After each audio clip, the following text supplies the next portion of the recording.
Alrighty, so here's a picture of my 75-gallon reef tank. I've had it for about 6 months now, 5 months now, and it was a tank given to me and all the contents of it. I've kind of got things nursed back together and looking good.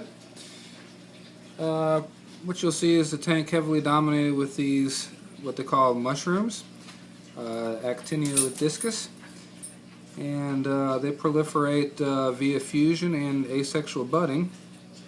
You can see a lot of that over here in this area. See all those little buds that are popping off there. And you also have a lot of this, what they call leather coral. And that's kind of cool. It takes over the tank as well.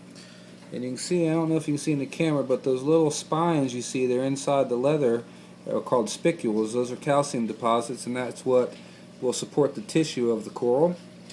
It's mostly water with a little bit of little tissue in it.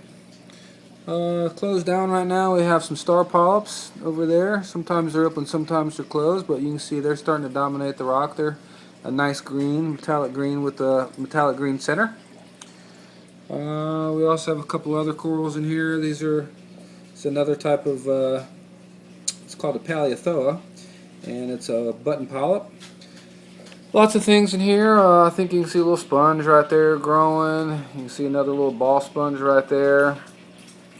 Lots of hermit crabs. That guy's kind of cool right there. And lots of critters in here. You can see a starfish leg popping up right there. There's a cleaner shrimp. We should have two of them in here somewhere, and some peppermint shrimps in here as well. For the tank, it's pretty simple. I use two VHO lights. VHO stands for very high output.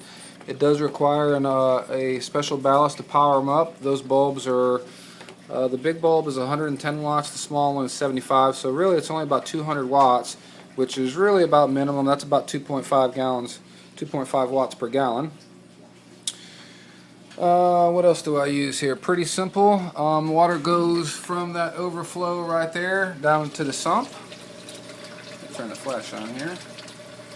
And basically the water comes from those two bulkheads, goes all the way into the sump.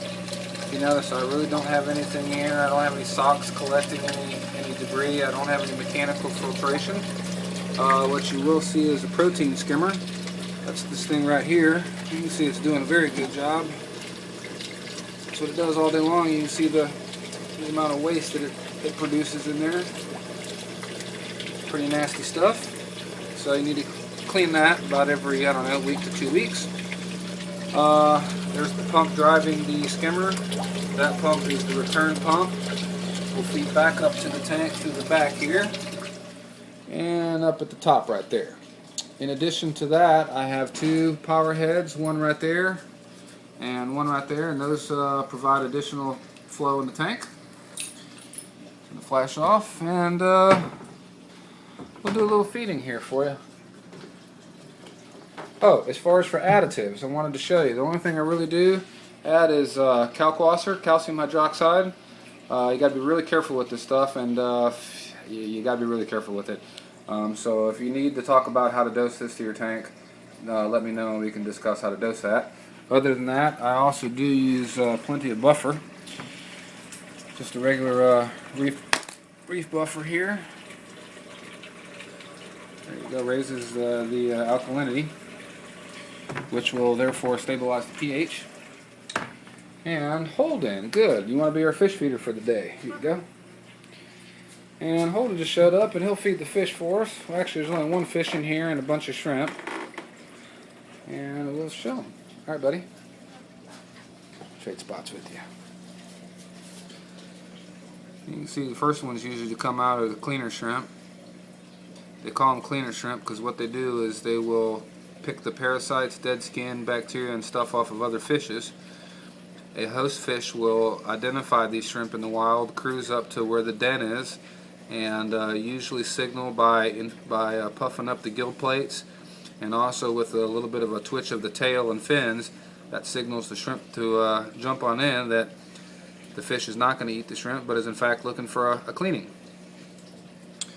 And there should be one more here. He'll probably pop his head out here in a minute. I see the brittle star coming out. That's called that's actually a serpent star. He's a little bit of a brindle color. Kind of cool.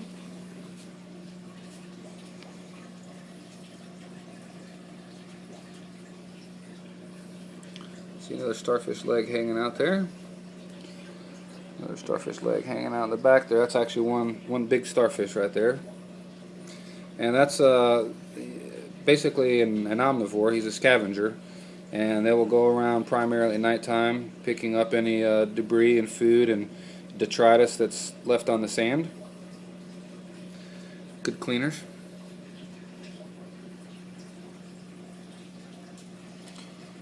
The other shrimp might be hiding in the back.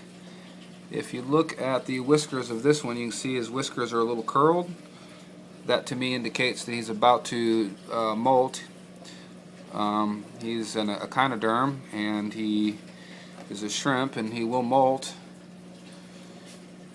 basically shedding his skin and shedding his shell and growing a new shell. Got another little brittle star starting to come out there.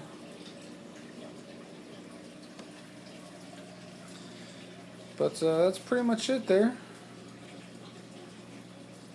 Pretty simple. Don't do a lot of maintenance to it.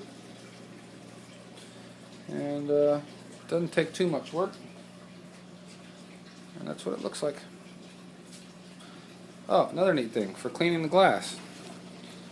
Don't even have to get your hands wet. You have a piece of felt on the outside of a magnet and a Velcro on the inside of another magnet, and you just go back and forth like that, and that's how you clean the tank.